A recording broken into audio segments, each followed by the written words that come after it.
Hello students, hello arene की chemical properties में अब हम लोगों को नेक्स्ट उस हेलो एरीन से क्या क्या और भी हम ऑर्गेनिक कंपाउंड का फॉर्मेशन कर सकते हैं, इसका प्रिपरेशन मैं आपको बता रहा हूँ। इसमें सबसे पहले आता है बेटा फॉर्मेशन ऑफ फिनॉल। दूसरा हम लोगों को पढ़ना है फॉर्मेशन ऑफ एनिलीन।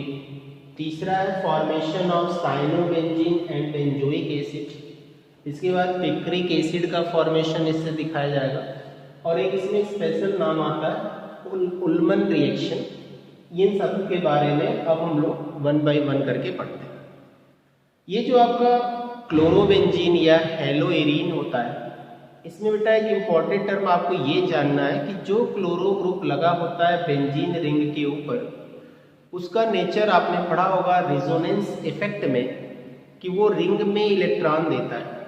जब वो रिंग में इलेक्ट्रॉन पेयर डोनेट करता था तो उसके पाई बॉन्ड जो रिंग के अंदर होते हैं उनका डीलोकेलाइजेशन होता है और डीलोकेलाइजेशन होने की वजह से पाई बॉन्ड आर्थो और पैरा पोजीशन पर अपने इलेक्ट्रॉन कंसंट्रेशन को इंक्रीज करते हैं और डाई सब्स्टिट्यूशन जब होता था तो आने वाला इलेक्ट्रोफाइल उस आर्थो पोजीशन पर और पैरा पोजीशन पे इंट्रोड्यूस होता था। तो हम डाई सब्स्टिट्यूशन इन सब केस में नहीं पढ़ रहे हैं। आज की केमिकल प्रॉपर्टी में हमें एक तरह से बोलना है कन्वर्जन पढ़ रहे हैं। क्या पढ़ रहे हैं? कन्वर्जन रिएक्शंस कहते हैं इसको, कि आप हेलो एरीन से क्या क्या बना सकते हैं। मैंने आपको बताया कि एरोमेटिक कंपाउंड में एक चीज कॉमन होती है और वो है बेंजीन रिंग। एक एरोमेटिक कंपाउंड दूसरे एरोमेटिक कंपाउंड में जब चेंज होता है तो उसका फंक्शनल ग्रुप चेंज होता है। क्लोरोबेंजीन आपने बोला तो रिंग पर Cl लगा दिया। अब वही फिनॉल अगर हमें बोलना है तो हम रिंग पर OH लगाएंगे। हमें एनिलीन या अमीनोबेंजीन पढ़ना है तो रिंग पर NH2 ग्रुप लगाएंगे। हमें नाइट्रो ग्रुप लगाना है तो उसे नाइट्रोबेंजीन कहते हैं। तो क्लोरोबेंजीन या अदर हेलो एरीन से हम किस किस एरोमेटिक कंपाउंड का फॉर्मेशन कर सकते हैं, इसी का टर्म हम लोग आज पढ़ रहे हैं। तो क्लोरोबेंजीन को अगर हमें फिनॉल में कन्वर्ट करना है, how will you convert chlorobenzene into phenol? अब आपको माइंड में क्या रखना है कि रिंग के ऊपर Cl लगा हुआ है तो वो क्लोरोबेंजीन हो गया। अब उस Cl को हमें OH फंक्शनल ग्रुप में कैसे कन्वर्ट करना है, तब जाकर के फिनॉल का फॉर्मेशन। ऐसे में एक साइंटिस्ट का नाम आता है डाउस। उन्होंने एक रिएक्शन दिया जिसको हम लोग डाउस प्रोसेस भी कहते हैं। इस डाउस प्रोसेस में होता क्या है, जब हम क्लोरोबेंजीन की रिएक्शन NaOH के साथ करते हैं तो NaOH के पास जो नेगेटिव आयन या फंक्शनल ग्रुप है वो OH माइनस होता है। तो उस NaOH के OH के थ्रू हम क्लोरोबेंजीन के Cl का रिप्लेसमेंट करते हैं। तो डाउस प्रोसेस क्या कहता है कि क्लोरोबेंजीन को अगर आप NaOH के साथ रिएक्ट करा देते हो तो क्लोरोबेंजीन का Cl NaOH के Na के साथ रिमूव हो जाएगा और डायरेक्टली OH लग सकता है। दूसरी बात, क्लोरोबेंजीन की अगर NaOH से आप रिएक्शन कराते हो तो उस प्रोसेस को कहते हैं एल्कलाइन हाइड्रोलिसिस, जैसा मैंने SN1 रिएक्शन और SN2 रिएक्शन में आपको पढ़ाया था। एल्कलाइन हाइड्रोलिसिस का मतलब ही होता है बेटा reaction with alkali like NaOH like KOH। तो आप डाउस प्रोसेस में तो सिंपली आप क्लोरोबेंजीन को फिनॉल में चेंज कर सकते हो वन स्टेप में। कैसे कर सकते हो? क्लोरोबेंजीन ले लो, आप NaOH के साथ रिएक्शन करा दो तो इनका Na इनके Cl के साथ एक बाई प्रोडक्ट बना लेगा लाइक दिस, और वो बाई प्रोडक्ट क्या हो जाएगा NaCl, और ये OH जाके रिंग पे इंट्रोड्यूस हो जाएगा तो ये फिनॉल हो गया। दूसरा, हम वार्म वाटर के साथ भी इसको कर सकते हैं। वार्म वाटर के साथ करने का मतलब क्या है? वाटर को किस फॉर्म में आप लिख सकते हो? HOH भी लिख सकते हो। अगर ये HOH है, इनका Cl इनके एक H के साथ HCl बना देगा और इनका एक OH उस पोजीशन को ले लेगा। और ये आपको भी पता है कि ये सब्स्टिट्यूशन रिएक्शन है, और सब्स्टिट्यूशन में भी कौन सी है, न्यूक्लियोफिलिक सब्स्टिट्यूशन है। मैंने SN1 SN2 पढ़ाते समय आपको बहुत अच्छी तरह बताया था, जब कोई माइनस जाता है और माइनस आता है कोई, तो उसे न्यूक्लियोफिलिक सब्स्टिट्यूशन कहते हैं, और जब कोई पॉजिटिव जाता है और पॉजिटिव आता है तो उसे इलेक्ट्रोफिलिक सब्स्टिट्यूशन कहते हैं।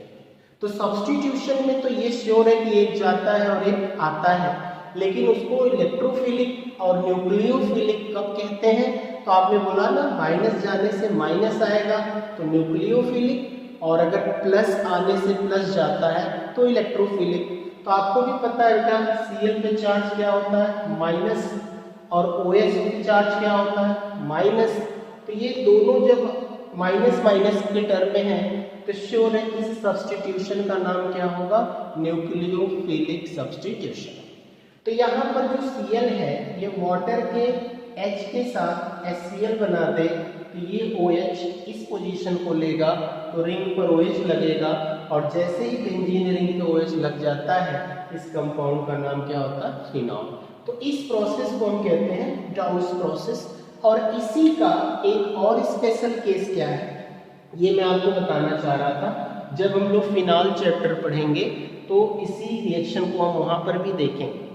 ये कह रहे हैं कि यार क्लोरोबेंजीन को आपने NaOH के साथ रिएक्ट कराया, तो उस सिचुएशन में आपका जो क्लोरोबेंजीन NaOH के H के साथ, यहाँ देखिए H है, इसके साथ जब HCl रिमूव करेगा तो ये पोर्शन जो NaOH का होता है बेटा, ये दो पार्ट में ऐसे डिवाइड होगा।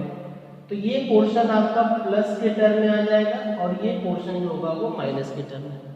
तो ये आपका जो ONA वाला पार्ट हुआ वो इस तरह से लग गया, Cl H के साथ HCl बना दिया।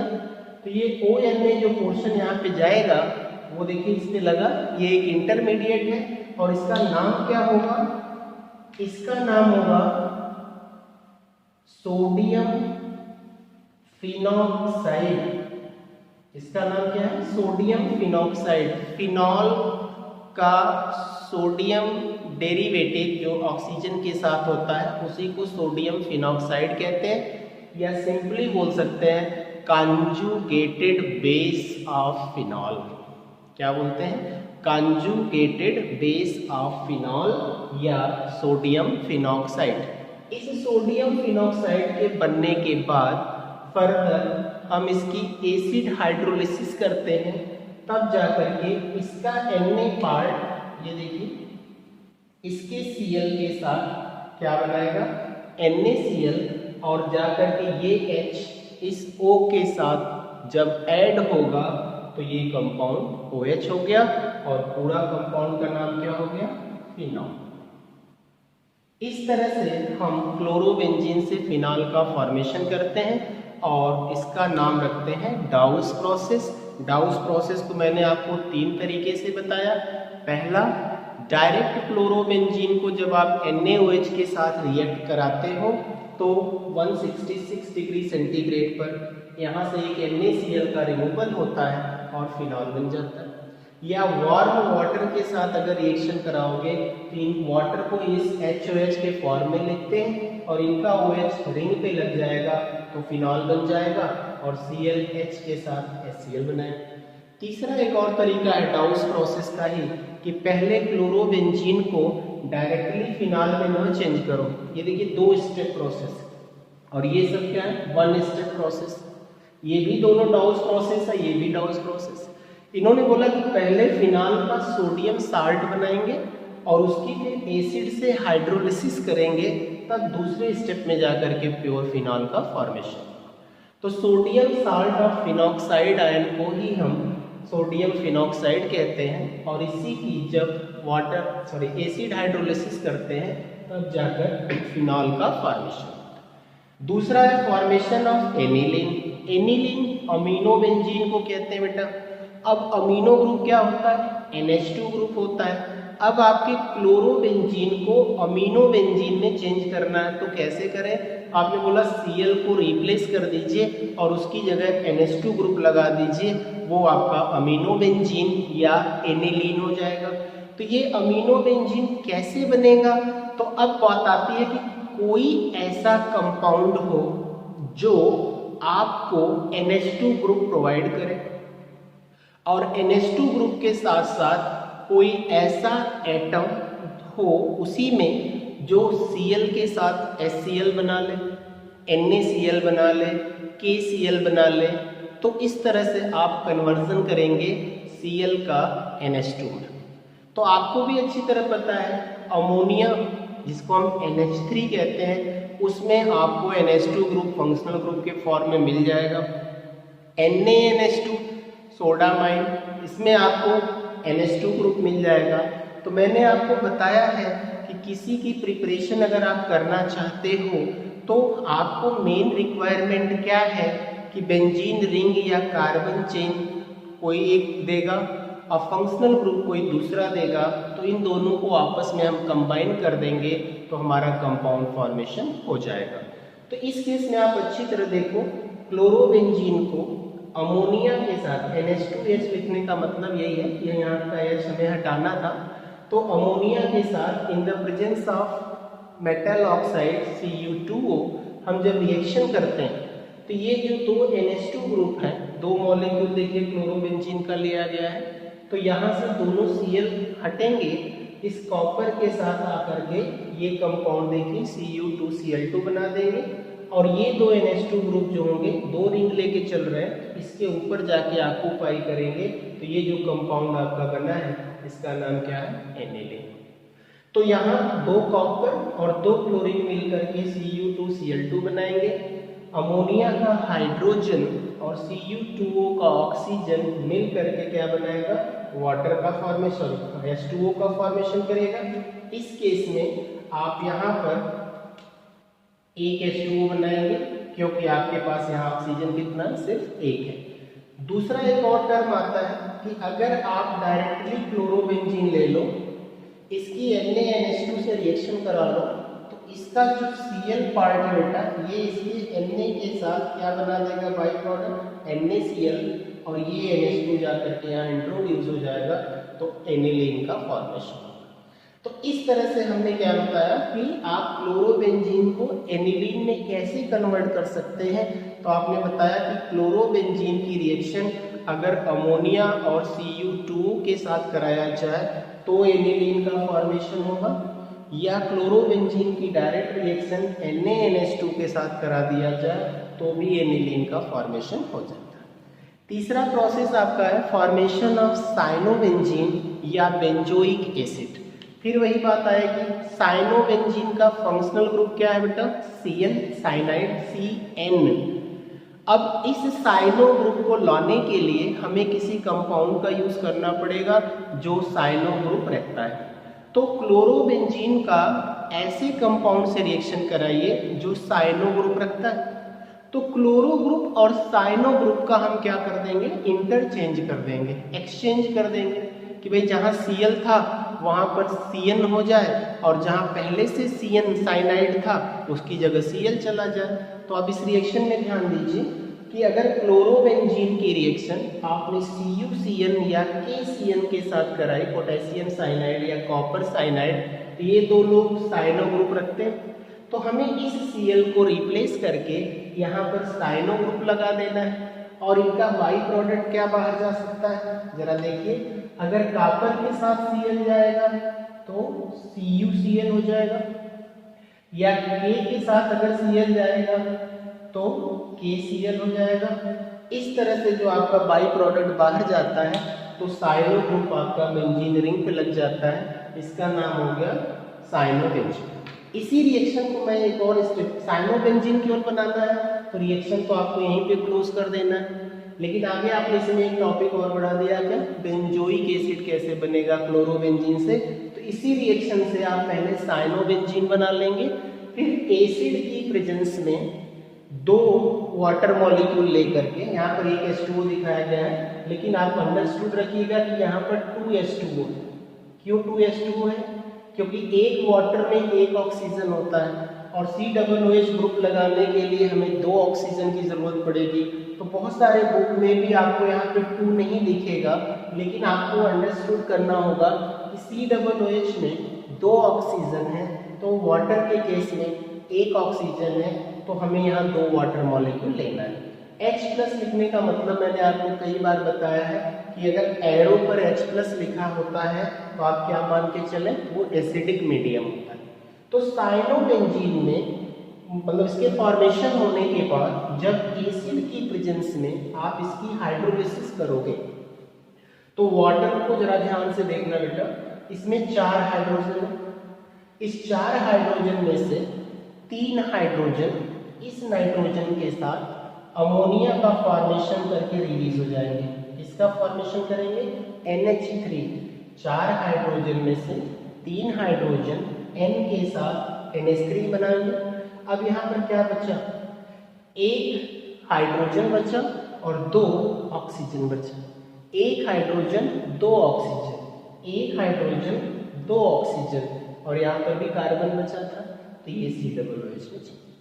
एक चीज आपको इसके लिए हमेशा के लिए याद करना पड़ेगा, क्या, यहाँ पर मैं आपको बताता हूँ कि अगर किसी भी प्रोसेस में साइनो ग्रुप लगा हुआ है तो डायरेक्ट एसिड की प्रेजेंस में आपने हाइड्रोलिसिस किया तो cyano group directly converted into carboxyl group. Cyano group directly converted into carboxyl group during acid hydrolysis, और वही यहाँ पर हुआ है। अब इसके बाद हम लोगों को पढ़ना है formation of picric acid. Picric acid का बेटा नाम होता है 2,4,6 ट्राइनाइट्रोफिनॉल कहते हैं। क्या बोलते हैं, 2,4,6 ट्राइनाइट्रोफिनॉल। और जबकि हमें पिक्रिक एसिड का फॉर्मेशन करना है क्लोरोबेंजीन से, तो इसका मतलब होगा कि आगे चल करके हमें क्लोरोबेंजीन को फिनॉल में चेंज करना होगा। और ट्राई नाइट्रो लगा है, यानी दूसरे, चौथे और छठवीं पोजीशन पर रिंग के आपको NO2 ग्रुप लगाना है।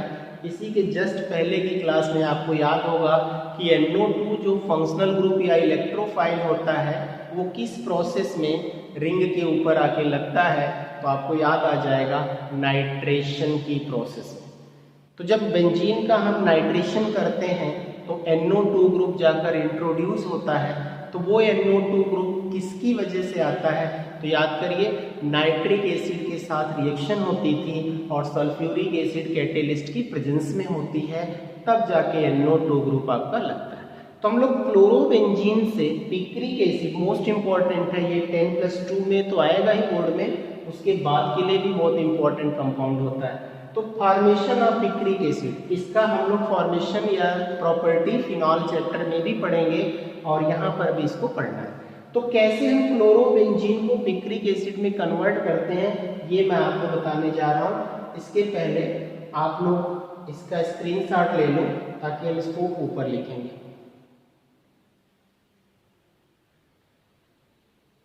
ओके बेटा, तो हम चलते हैं फॉर्मेशन ऑफ पिक्रिक एसिड पर।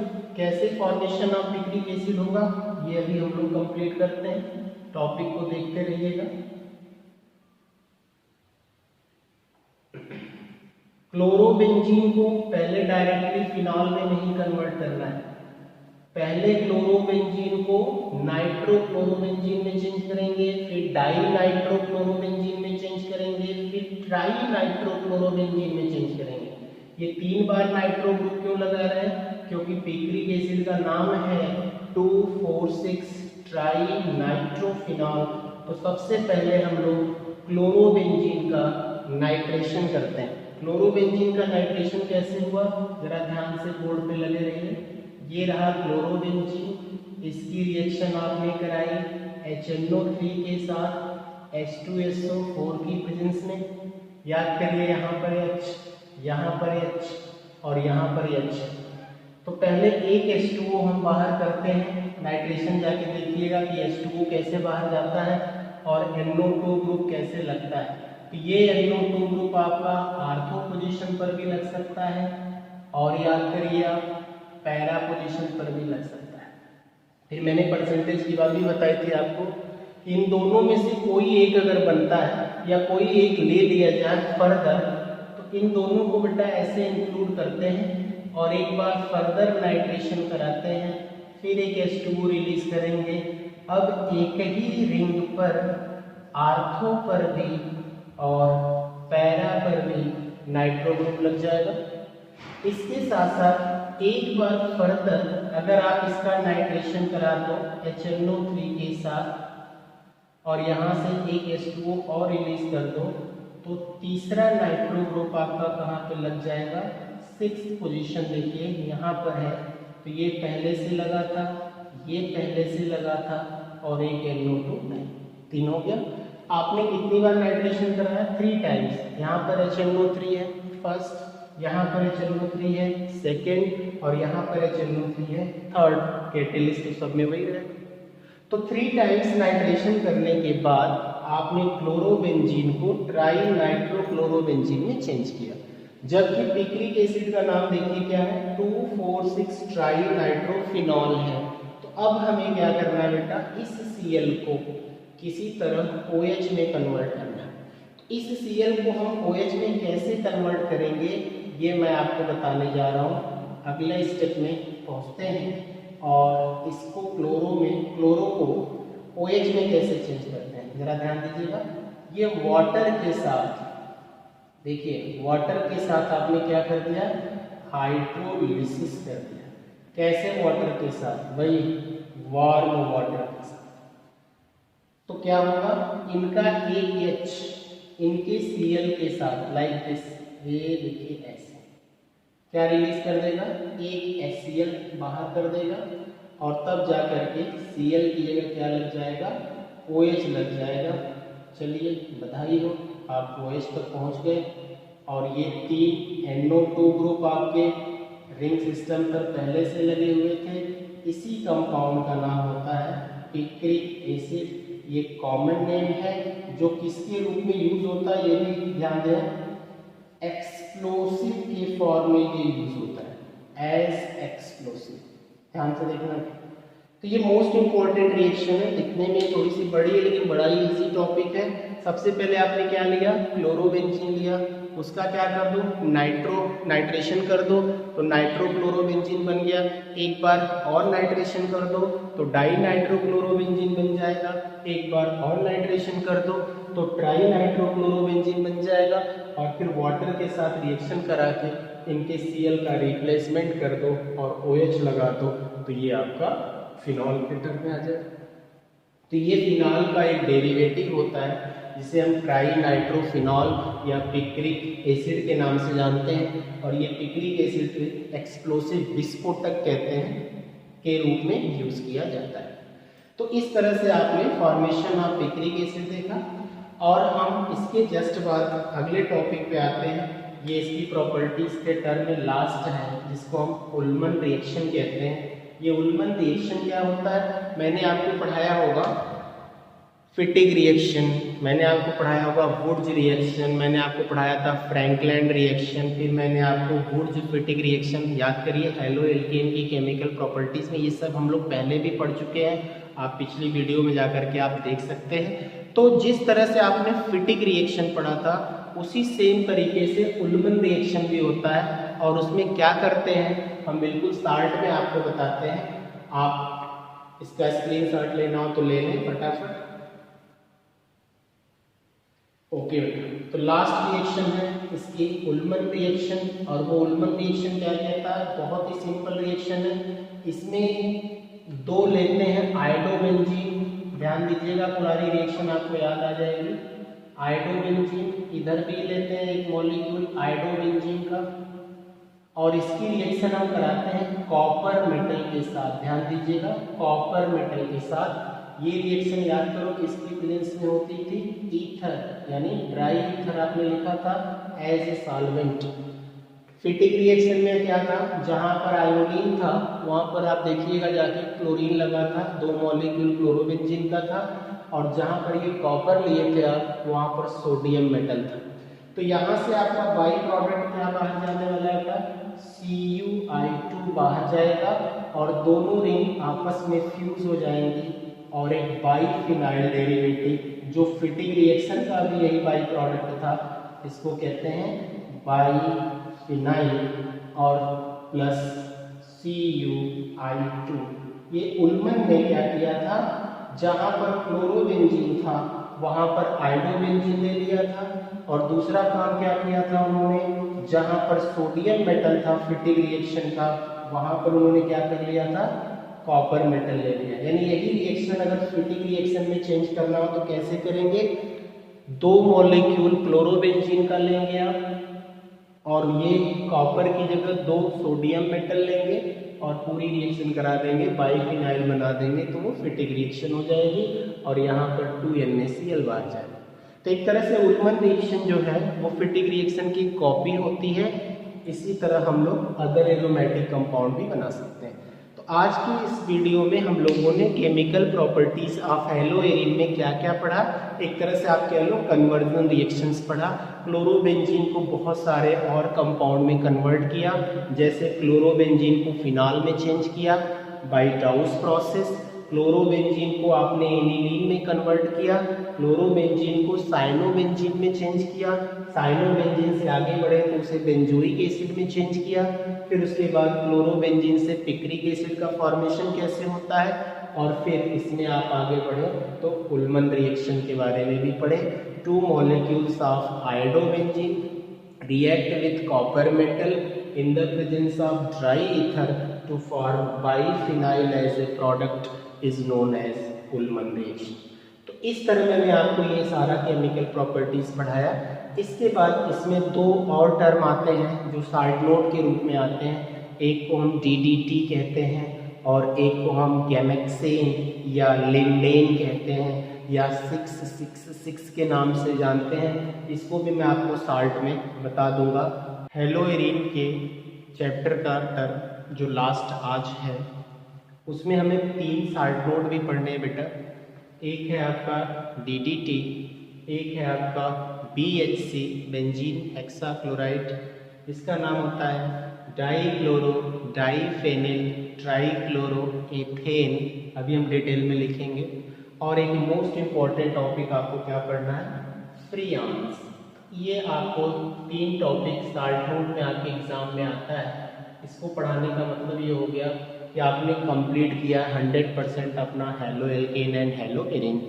तो ये मेनली आपके बोर्ड के पॉइंट ऑफ व्यू से मैं ये सारी वीडियो बना रहा हूँ ताकि 100% हर सिलेबस आप तक पहुँचे। और किसी भी टॉपिक में बेटा जब इंटरेस्ट नहीं क्रिएट होता है तो उसमें कोशिश करते हैं थोड़ा ज़बरदस्ती इंटरेस्ट क्रिएट करने के लिए। तो हर टॉपिक एक ही सीक्वेंस में तो हम लोग नहीं पढ़ सकते, कुछ थ्योरेटिकल पार्ट होते हैं, कुछ न्यूमेरिकल पार्ट होते हैं, कुछ रिएक्शन मैकेनिज्म के होते हैं। तो हर तरह से उनके बारे में हमको अलग अलग माइंड सेट करके उनकी स्टडी करनी चाहिए। तो सबसे पहले हम लोग DDT फिनिश करते हैं 2 मिनट में, फिर उसके बाद BHC पे आते हैं, फिर फ्रियान पे आते हैं। तो DDT का पूरा नाम अभी आपने क्या बताया, डाईक्लोरो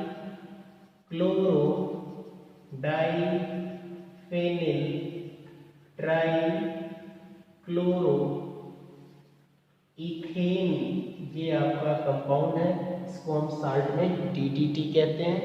इस डाईक्लोरो की वजह से पहला D हो गया, डाईफेनिल की वजह से दूसरा D हो गया, और ट्राईक्लोरो का टर्म T से रिलेटेड है और 2 कार्बन का ये कंपाउंड है, इसलिए इसमें एथेन आता है। अब इसका हम शार्ट में स्ट्रक्चर आपको बना के पहले दिखा दे बेटा। इस कार्बन के साथ हमने 3 Cl लगा दिया है, ध्यान से देखिए।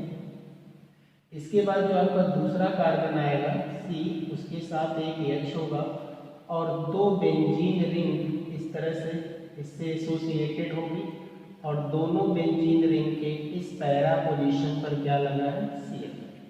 तो इसमें कितने कार्बन है, 2 कार्बन है, कार्बन 1 कार्बन 2। तो इसको बोलते हैं कि 2 कार्बन में है तो इसलिए ये एथेन हो गया। यहाँ पर 3 क्लोरीन दिखाई दे रहा है तो इसको बोलते हैं ट्राईक्लोरो। तो 3 क्लोरीन और 2 कार्बन की वजह से ये ट्राईक्लोरो एथेन हो गया। इसमें ध्यान से देखिए 2 Cl अलग से लगे हैं रिंग पर, इसलिए डाईक्लोरो, और ये 2 रिंग हैं, इस रिंग को ही फेनिल कहते हैं, बेंजिल। फेनिल का ही दूसरा नाम क्या आप लोग पढ़ते हैं, बेंजिल भी कहते हैं। तो उसका फार्मूला क्या होता है, C6H5, याद रखिएगा, छोटे छोटे नॉलेज होते हैं। तो बेंजिल को ही बेटा फेनिल भी कहते हैं और फार्मूला होता है क्या, C6H5। इसमें एक H जोड़ दोगे तो बेंजीन यानी एरीन हो जाएगा।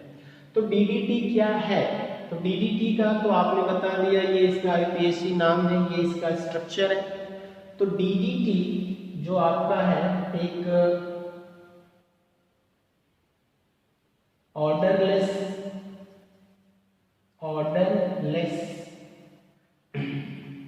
वाइट क्रिस्टलाइन सॉलिड होता है, यूज्ड एज इंसेक्टिसाइड के रूप में हम इसका इस्तेमाल करते हैं।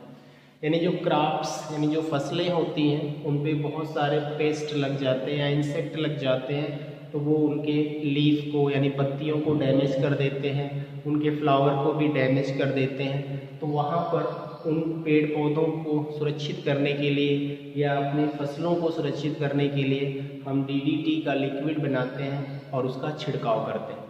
तो उससे सारे इंसेक्ट तो समाप्त हो ही जाते हैं, लेकिन DDT का एक बहुत ही हार्मफुल इफेक्ट भी होता है एटमॉस्फेयर के ऊपर, जिसके एटमॉस्फेयर में सांस लेने में बहुत प्रॉब्लम क्रिएट होती है, दम घुटता है लोगों का, और बहुत सारे ऐसे बॉडी ऑर्गन्स होते हैं जो इसकी चपेट में आने पर डिसऑर्डर या फेल्योर में आ जाते हैं।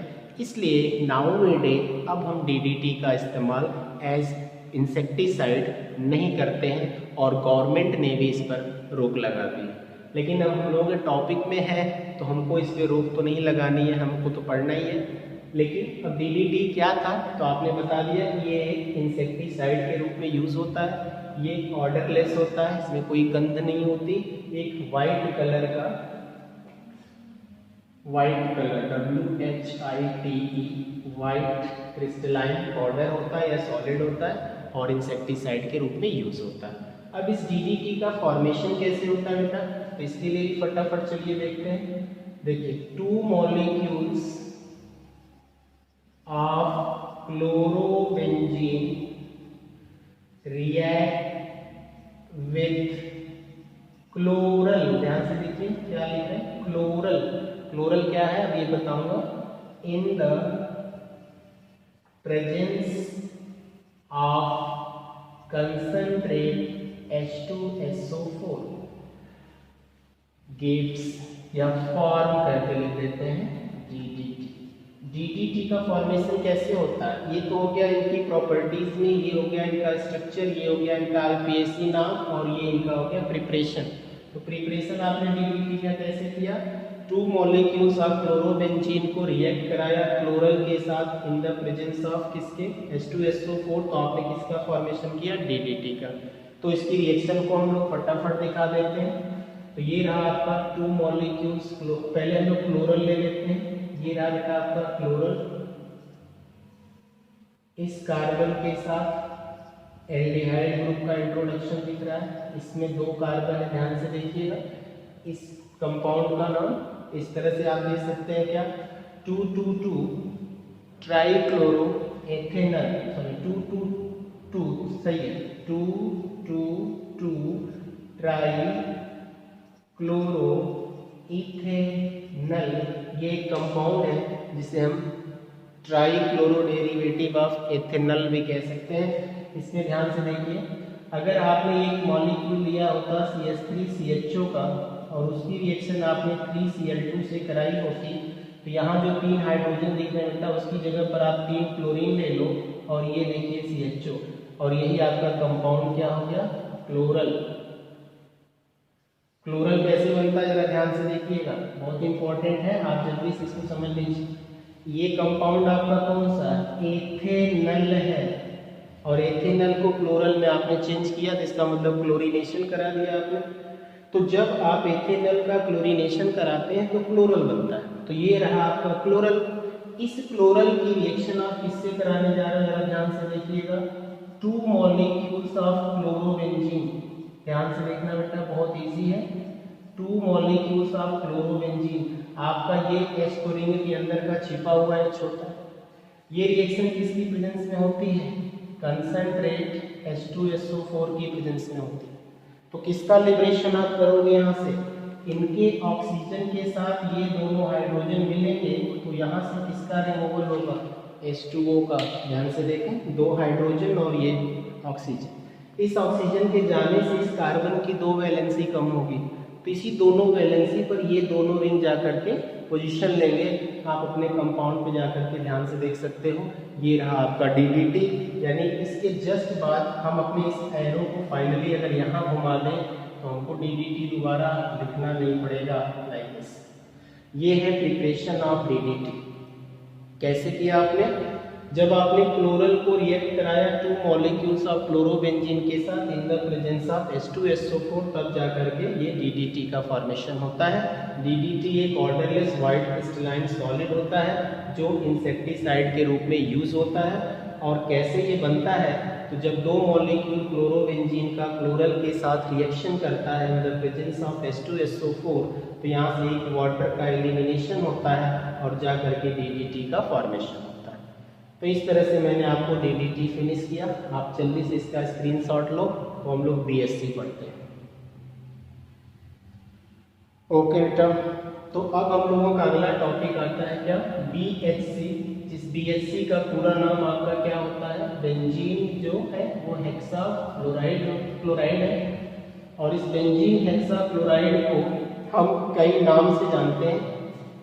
इसका पूरा नाम तो है बेंजीन हेक्सा क्लोराइड, या लिंडेन के नाम से भी जानते हैं, या इसको 666 के नाम से भी जाना जाता है। तो बेंजीन हेक्साक्लोराइड आपका जो है, जिसका दूसरा नाम क्या होता है? लिंडेन होता है। और एक तीसरा नाम भी बेटा क्या रख दिया?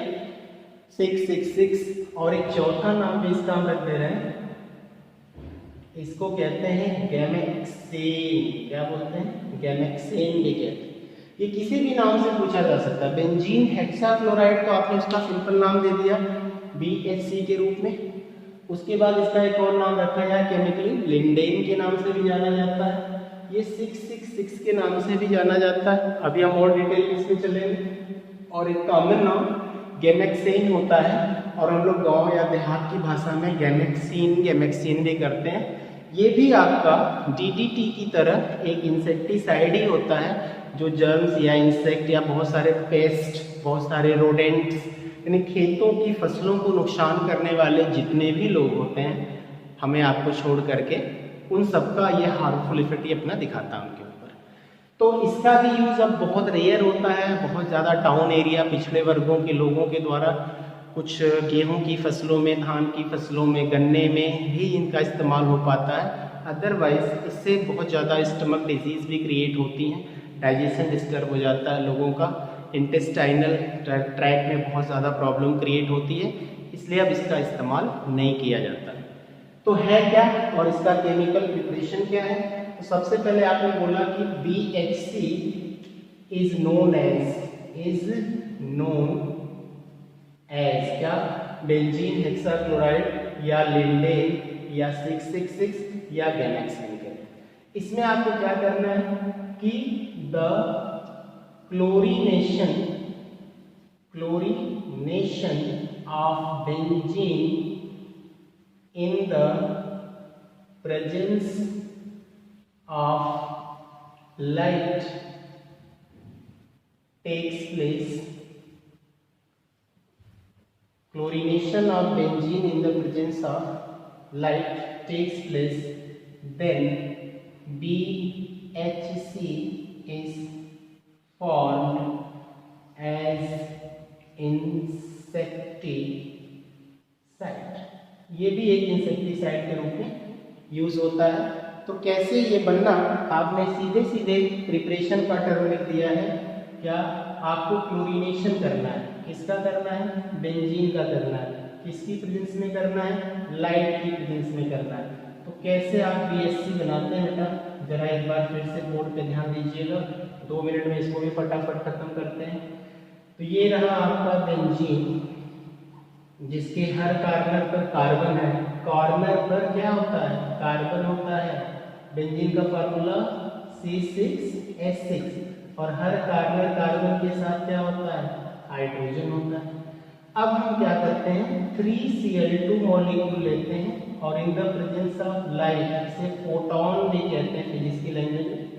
तो जितने भी कार्बन हैं, और ये जो कार्बन के साथ यहाँ पर मैं आपको दिखाता हूँ, इसके रिंग का जो सर्किल होता है जिसे हम पाई बॉन्ड कहते हैं, ये यहाँ से रिमूव हो जाता है और हर कार्बन के साथ पहले से आपका क्या था, एक एक हाइड्रोजन था, तो आप एक एक हाइड्रोजन को लगा लो और इसी के साथ साथ आपको क्या करना है, हर कार्बन से एक Cl लगा देना है इस तरह से।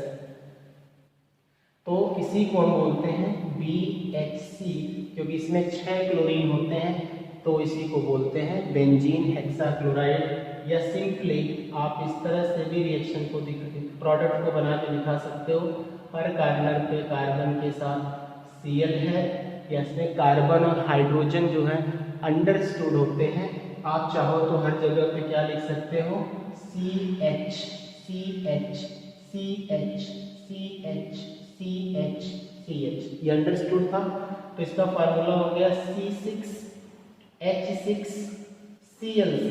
क्या फार्मूला हो गया, C6H6Cl6, और इसी को हम कहते हैं 666। ये देखिए मैंने इसको 666 क्यों कहते हैं, इसमें कार्बन कितना है, 6 है, हाइड्रोजन कितना है, 6 है, क्लोरीन कितना है, 6 है, इसीलिए इसका नाम 666 भी होता है। और केमिकल नेम में ये लिंडेन के नाम से या गैमेक्सेन के नाम से भी जाना जाता है। तो ओवरऑल आपने BHC के बारे में जाना क्या, कि BHC is known as benzene hexachloride या लिंडेन या 666 या गैमेक्सेन। इस सिचुएशन में इसका फॉर्मेशन कैसे हुआ, आपने बेंजीन का क्लोरीनेशन कराया तो BHC का फॉर्मेशन हुआ। इसमें 6 कार्बन होते हैं, 6 हाइड्रोजन होते हैं, 6 क्लोरीन होते हैं। इसका नॉलेज इतना आपको जानना कंपलसरी था। अब आप इसका स्क्रीनशॉट ले लो। ये पार्ट आपके DDT का छूटा हुआ, इस पे ध्यान नहीं है। ओके, अब हम लोगों का लास्ट टॉपिक आता है फ्रियांस। फ्रियांस को 2 मिनट में फिनिश करते हैं। बहुत सिंपल सा टर्म है, लिटरेचर टाइप का है। फ्रियांस को बोला जाता है क्लोरोफ्लोरो डेरिवेटिव्स ऑफ मेथेन और एथेन। CH4 और C2H6 में जब क्लोरीन और फ्लोरीन दोनों एक साथ इंक्लूड होते हैं तो ऐसे क्लोरोफ्लोरो डेरिवेटिव को हम फ्रियांस के नाम से जानते हैं। यानी इसमें क्लोरीन का होना कंपलसरी होता है। वैसे कार्बन के साथ तो ब्रोमीन आयोडीन भी लगते हैं, लेकिन फ्रियांस की जो वैरायटी है जो आपके हेलो एल्केन में आते हैं उसमें मेन हेलो ग्रुप आपके F और Cl होने चाहिए, जिसमें 2F 2Cl तो कंपलसरी होता है, लेकिन आप चाहें तो इनके रेशियो को चेंज कर सकते हैं। 3F 1Cl भी हो सकता है, 3Cl और 1F भी हो सकता है। लेकिन इसका जो मोस्ट इम्पॉर्टेंट डेरिवेटिव है क्लोरोफ्लोरो डेरिवेटिव, उसका फार्मूला आप देख सकते हो। इससे क्या हो सकता है, CF2Cl2 के नाम से ये जाना जाएगा। देखिए बेटा CF2Cl2, और इसके स्ट्रक्चर्स को पहले भी आप देख करके बोल सकते हो। इसमें 2 फ्लोरीन 2 क्लोरीन होते हैं। इसका स्ट्रक्चर बता रहा है कि ये टेट्राहेड्रल अरेंजमेंट में होता है, sp3 कार्बन होता है, लेकिन ये डिस्टॉर्टेड टेट्राहेड्रल रखता है। क्यों रखता है, क्योंकि फ्लोरीन अलग एटम में अलग वैरायटी का होता है, क्लोरीन अलग एटम में अलग वैरायटी का होता है, दोनों की इलेक्ट्रोनेगेटिविटी अलग होती है, दोनों का एटॉमिक साइज अलग होता है। इसलिए इसके टेट्राहेड्रल स्ट्रक्चर में इन फंक्शनल ग्रुप में म्यूचुअल रिपल्सन होने की वजह से बॉन्ड एंगल में थोड़ा डिस्टॉर्शन आ जाता है, यानी उसका शेप थोड़ा बिगड़ जाता है। इसलिए वो एक्चुअल टेट्राहेड्रल नहीं रहता, जबकि sp3 हाइब्रिडाइजेशन में टेट्राहेड्रल स्ट्रक्चर होता है। अगर ये सारे क्लोरीन होते, ये सारे फ्लोरीन होते, तब आपका एक्चुअल टेट्राहेड्रल स्ट्रक्चर हो सकता है। तो ये जो डिस्टॉर्शन आता है शेप में, ये हाइब्रिडाइजेशन की लैंग्वेज में आपने पढ़ा होगा कि जब भी रिपल्सन क्रिएट होता है फंक्शनल ग्रुप या आइटम के बीच में, तो बॉन्ड एंगल में डिस्टॉर्शन आने से शेप डिस्टर्ब होता है। तो क्या है फ्रियांस, तो आपने बोला क्लोरोफ्लोरो डेरिवेटिव्स होते हैं, किसके, मेथेन और एथेन के। इनकी क्या क्वालिटी है, तो these are used as refrigerant and air conditioner. ये शीतलक यानी कूलेंट के रूप में यूज होते हैं और एयर कंडीशनर टर्म में भी यूज होते हैं। ये इनका यूज हो गया। और क्या, they have higher boiling point, यानी बहुत ज़्यादा स्टेबल होते हैं, इनका टेम्परेचर बहुत ज़्यादा होता है, और किस रूप में यूज करते हैं, सॉल्वेंट के रूप में। और उसके बाद ये रहा इनका प्रिपरेशन। तो एक है कार्बन टेट्राक्लोराइड के साथ SbF3 से, और एक है इसी कार्बन टेट्राक्लोराइड का HF, हाइड्रोजन फ्लोराइड के साथ जब आप रिएक्शन कराते हैं तो CF2Cl2 का फॉर्मेशन होता है। तो that is preparation, that is structure and that is properties of freons. तो फ्रियॉन्स क्या है आप सामने देख लो 2 मिनट में। Chlorofluoro derivatives of methane, ethanes are called freons. They are used as refrigerant and air conditioner. They have higher boiling point and used as solvent. ये इनकी प्रॉपर्टी में हो गया। और ये जो दो रिएक्शन दिख रहा है ये इनका प्रिपरेशन हो गया और ये इनका स्ट्रक्चर है। और स्ट्रक्चर में थोड़ा सा डिस्टॉर्शन आता है इन फंक्शनल ग्रुप के म्यूचुअल रिपल्सन की वजह से। इस तरह शार्ट में आपने अपने तीनों शार्ट नोट को कंप्लीट कर लिया बेटा। यहाँ पर आकर के आपका हेलो एल्केन और हेलो एरीन समाप्त होता है। बहुत ही इंपॉर्टेंट चैप्टर है, बहुत इंटरेस्टेड चैप्टर रहा। इसकी अगर आपने प्रॉपर तरीके से स्टडी कर ली है तो आगे जब हम लोग ऑर्गेनिक में आएंगे जैसे कि फिनॉल पढ़ेंगे, एल्कोहल पढ़ेंगे, ईथर पढ़ेंगे, अगर ये चैप्टर आपका अच्छे से तैयार है तो वो सब बहुत आसानी से तैयार होंगे। क्योंकि मैक्सिमम चीज़ें हम लोग रिंग की भी पढ़ चुके हैं, इसमें कार्बन चेन की भी पढ़ चुके हैं, रिंग में इलेक्ट्रॉन कैसे आता है, रिंग से कैसे आता है। पीछे की सारी वीडियोस को आप अच्छे से पढ़ लीजिएगा, ये आगे का टर्म आपके लिए बहुत ईजी होगा। इसके बाद आपका कुछ भी एक्सरसाइज का पोर्शन होगा तो उसके लिए कल हम लोग अलग क्लास लेंगे उसका, और हम सारी एक्सरसाइज के कुछ स्पेशल कन्वर्जन वगैरह आपको बताएंगे। इसके जस्ट बाद हम लोगों का नेक्स्ट वीडियो से स्टार्ट होगा आपका इम्पॉर्टेंट चैप्टर क्रिस्टलाइन स्टेट यानी सॉलिड स्टेट। पिछले सेशन में तो उसको सिलेबस से बाहर कर दिया गया था, लेकिन इस साल सिलेबस में वो फिर से आ गया है। तो ये एक नया इंपॉर्टेंट चैप्टर आया, बहुत ही इंटरेस्टेड चैप्टर है सॉलिड स्टेट। तो अब की नेक्स्ट क्लास से हम लोगों का अगला चैप्टर स्टार्ट होगा सॉलिड स्टेट। तब तक थैंक यू।